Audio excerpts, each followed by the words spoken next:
everyone, and welcome to Asian Viewpoints. I'm Mary Sitt. Our guest today grew up in a toxic environment with a bar on the first floor of her building and a brothel on the third floor. At the age of 17, she witnessed and had an unimaginable tragedy happen to her.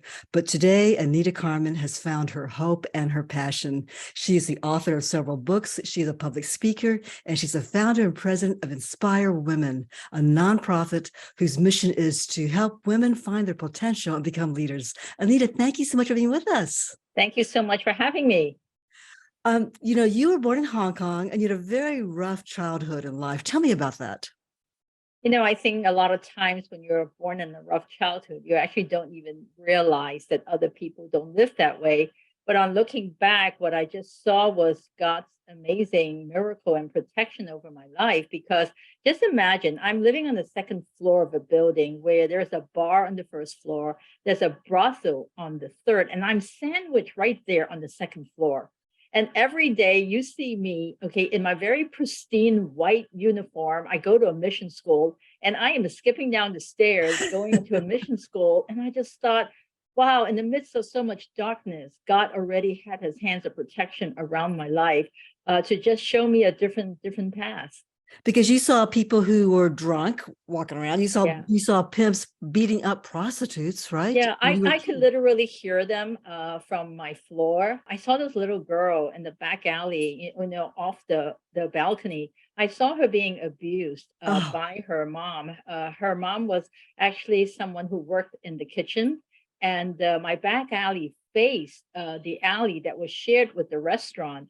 And she had her 5-year-old tied up because she forgot to watch her 3-year-old brother while the mom was working. Oh my And goodness. so I'm just watching this from my balcony. And I think that I grew up watching a lot of pain and feeling very helpless to be able to do anything about it. But I think God gave me all those experiences so that I would never forget those images.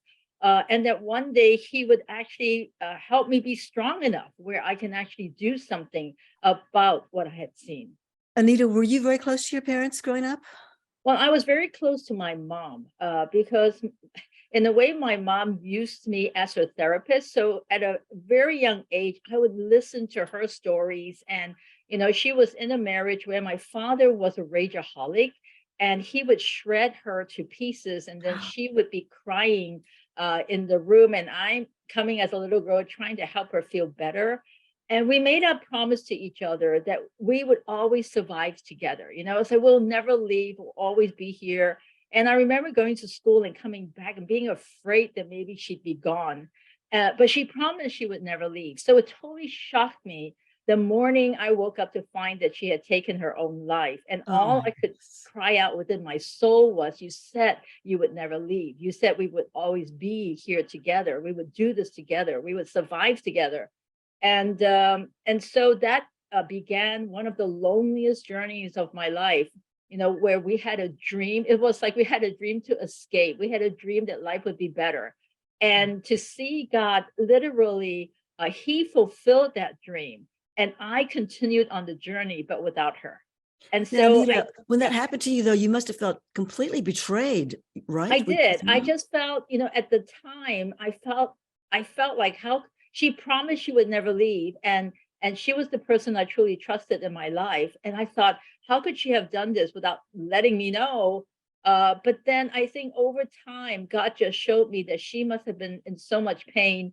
And when people take their own life, they're not actually psychologically well, right. So I just felt like, I needed to forgive her and to really park on the prayers my mother prayed for me.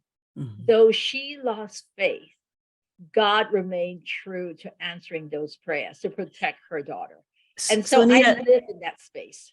How did you find hope after that? And how did you find your purpose? After that, you moved to the States, right? Yeah. I think that I've always, I went to mission school, so I always knew about God. But then I think what happened was I knew him as I read about him. And I read stories about him. But I think I entered a stage in my life where I personally had to experience him. So I remembered, like, when I got onto that plane, I felt like the loneliest soul on planet Earth. And I just imagined the arms of God just wrapping around me and saying, this is going to be fine. And today, when I look back, I just marvel at what he has done, because here I am. I landed on US soil thinking my life has just completely gone into Were you shambles. by yourself? Yeah, I was with my sister. So the Okay. two of us left together. But I thought, but from heaven's point of view, I thought, God, the angels are rejoicing and they're saying, the founder of Inspire Women has landed. I mean, so I think that when you think about God's plan, here you think that my life is a wreck. And in God's eyes, oh no, she's on the path and I have a plan for her. And so I think that that's something that in our ministry, we want to teach women, and I'm driven from my passion, from the mother I could not save. I now get to be involved in the lives of thousands of women to help them discover what is your purpose on this earth, and let's help you to finish well. Now, Anita, before you founded Inspire Women, you got your MBA. You went to the University of New York, right? Right. And I totally you were dove on the corporate into path. and I felt that I was trying to heal my wound by chasing all those things I thought I needed. So I actually graduated from a 4-year program in 2 years, got my bachelor's, went on for my MBA, went into the world of management consulting. I was flying up the corporate ladder, and I bought my first house when I was 24. Okay, so Oh it my was like goodness. all these things that I felt that someone said, this is what gives you happiness. And yet deep in my soul, there was something I needed to reconcile. And I felt like you can't run away from your past. And your past is not something that you think of as some negative story that I just want to hide and never face. But what if that negative story becomes the catalyst of something even greater? And I think that's when I had my first child, God took the time to kind of pause me. And I started trying to connect the dots of how I was now in a position to do so many things that at that age of 11, I couldn't do. So now you are the founder and president of Inspire Women. Tell me how that group inspires women. How do you inspire women? And how do you help them go from that journey of darkness to one of hope and their purpose? Well, I think we do our annual conferences, and that's when we awaken in women that God actually has a purpose for your life. A lot of women don't even realize that they are put on planet Earth to do something or to finish something, or that they are gifted and they have a very unique set of gifting, resources, talents that can be used, that can really bless your community. So we try to awaken that in them, and then once they say, "Man, I really want to do that," we'll walk in faith with them to see, is there any training you need? So like I might have a woman whose brother died of alcohol consumption.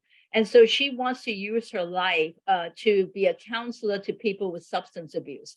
I have someone who came from an abuse background. 1 out of 4 women come from abuse backgrounds. And she said, listen, I've been there. I know what it's like. So why don't you train me so that I can go and minister to survivors of domestic abuse? So really, we look at people's backgrounds and we try to turn pain into purpose. Is it difficult for women who come to your conference, your 10-year meetings, to make that transition of, becoming a leader and having a vision? Well, I think it is because they don't see themselves as leaders.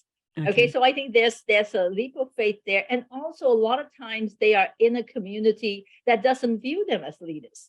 Right, so I think that they have to overcome that to sort of receive their identity from how God made them.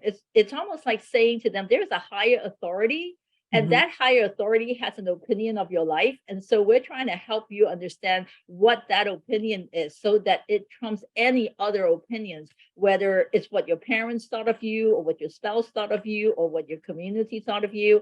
I think it's just totally got sense of humor that I came from a background where I did not see women affirmed. And it was a very male dominated, background. And I thought it was so, when God first put on my heart to start Inspire Women, I argued with him and said, but nobody's going to follow. I mean, it's like, I don't even have a name people know. I'm not influential here. I'm not even from the city.